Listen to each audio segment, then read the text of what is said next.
रहू हमारा से प्यार हो, दूसरा से शादी करे भइलू तैयार हो। हाँ, काहे खाती कैले रहू हमारा से प्यार हो, दूसरा से शादी करे भइलू तैयार हो।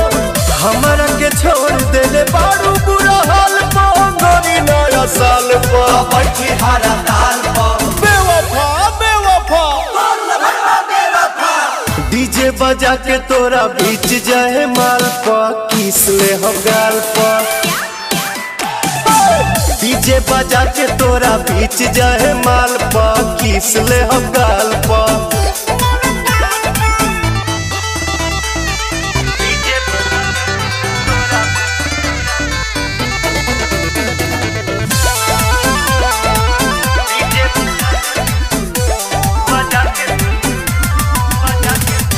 जदी बरियारी दीवाना के जे रोकी, सिक्सर के 6 गोली छाती में ठोकी। छाती में ठोकी हो छाती में ठोकी। सथे बाउंसर रही सही को फ्रेंड हो, कुछ ना उखाड़ पहिए तोहर हसबैंड हो।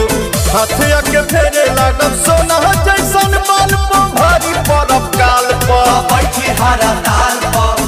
तुम सिर्फ मेरी हो पगली, और मैं किसी का होने नहीं दूंगा।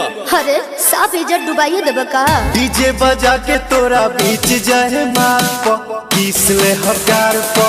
ना मनबा बोला डीजे बजा के तोरा बीच जाए माल पा, किस ले हम गाल पा।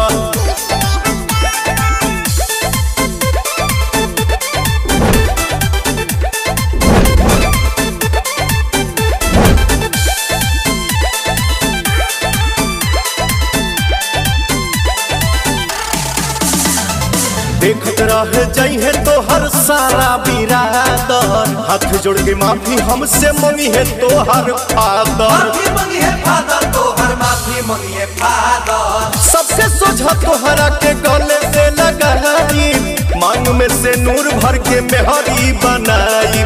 पवन के दिल टूटी तोरा यही चाल पा, भाई साथी रोवे सब तोरा यही हाल पर। बेवफा बेवफा डीजे बजा के तोरा बीच जाए माल पा, किस ले हम गाल पा। डीजे बजा के तोरा बीच जाए माल पा, किस ले हम गाल पा।